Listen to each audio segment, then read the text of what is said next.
శేఖరు అందరు బాగున్నారా? రే మీరు తాగాక మేము తాగాలని వెయిట్ చేస్తున్నాం. అయ్యో నేను తాగే మూడ్లో లేను, త్వరగా ఇంటికి వెళ్ళాలి. పేకల దాకా తాగడం ఎందుకు? పేక తడిచే దాకా తాగు, కంపు పోగా ఇంటికి పోదాం. ఏంటి అంతేనంటావా? ఇవ్వు. ఏరా ఉంగరాలు ఎలా ఉన్నావురా? ఏదో ఉన్నానన్నా. ఎందుకురా డల్గా ఉన్నావు? ఆడ పిల్లవాడిని చెప్పుతో కొట్టి తరిమేసిందనా? పెళ్ళం కొట్టిందా? అవునన్నా. ఎందుకురా?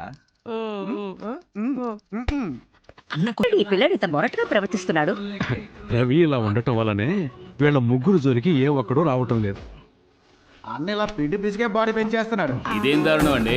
ఓ మగాడి చేత పిండి పిసికిస్తూ ఆడవాళ్ళందరూ వేరే పనులు చూసుకుంటున్నారేంటి? ఏమయ్యా, ఎక్కడైనా పరోటాకి పిండి లేడీస్ పిసికారా? పరోటా మాస్టర్ అని పిలుస్తారు, పరోటా టీచర్ అని పిలుస్తారా? ఇక్కడ అన్న పరోటా మాస్టర్. ఇదిగోండమ్మా ఏంటయ్యా అది? ఫోటోలు. అది ఎప్పుడు రవిబాబే కదా పిండి పిసుకుతాడు. తనతో పాటు పిసకడానికి ఒక అమ్మాయిని చూడమని చెప్పాను. తనని కూడా వాడే సెలెక్ట్ చేసుకుంటే ఓ పని అయిపోతుంది కదా.